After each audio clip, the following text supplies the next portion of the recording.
Smart સિટીના 5,000 કેમેરાથી 6 વર્ષમાં 64 લાખ લોકોને ઈ-મેમો અપાયો. સ્માર્ટ સિટી પ્રોજેક્ટ હેઠળ 2018મી કરાયેલી કામગીરીની સમીક્ષા. લોકોની 39 લાખ ફરિયાદો નોંધીને નિકાલ કરાયો હોવાનો દાવો. અમદાવાદને સ્માર્ટ સિટી બનાવવાના પ્રોજેક્ટ હેઠળ શહેરમાં 5,000થી વધુ સીસીટીવી કેમેરા લગાવાયા છે.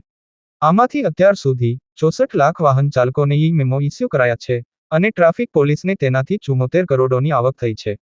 સ્માર્ટ સિટી બનાવવાના પ્રોજેક્ટ હેઠળ છેલ્લા 6 વર્ષની થયેલી કામગીરીની સમીક્ષા ઉપરથી જાણવા મળ્યું કે પારડી ખાતેના કમાન્ડ એન્ડ કંટ્રોલ સેન્ટર સાથે 31,125 ડિવાઇસ જોડાયેલા છે અને તેનાથી સતત મોનિટરિંગ કરવામાં આવે છે. વિવિધ વિસ્તારોમાં 5,000 સીસીટીવી કેમેરા હોવા ઉપરાંત 600 સ્થળે વાઈફાઈની સુવિધા મળી રહે છે. 50 સ્થળે શહેરની હવામાં પ્રદૂષણની માત્રા અંગે માહિતી આપતા સેન્સર લગાડવામાં આવ્યા છે. આ ઉપરાંત 25,000થી વધુ સ્માર્ટ સિટી લાઇટ છે.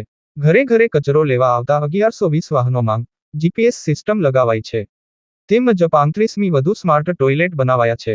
લોકોની 39 લાખ ફરિયાદ નોંધી તેનો નિકાલ કરાયો છે.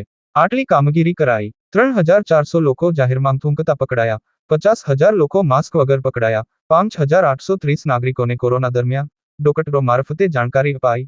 2500 રોંગ સાઇડ આવતા લોકોના ડેટા પોલીસને મોકલાયા.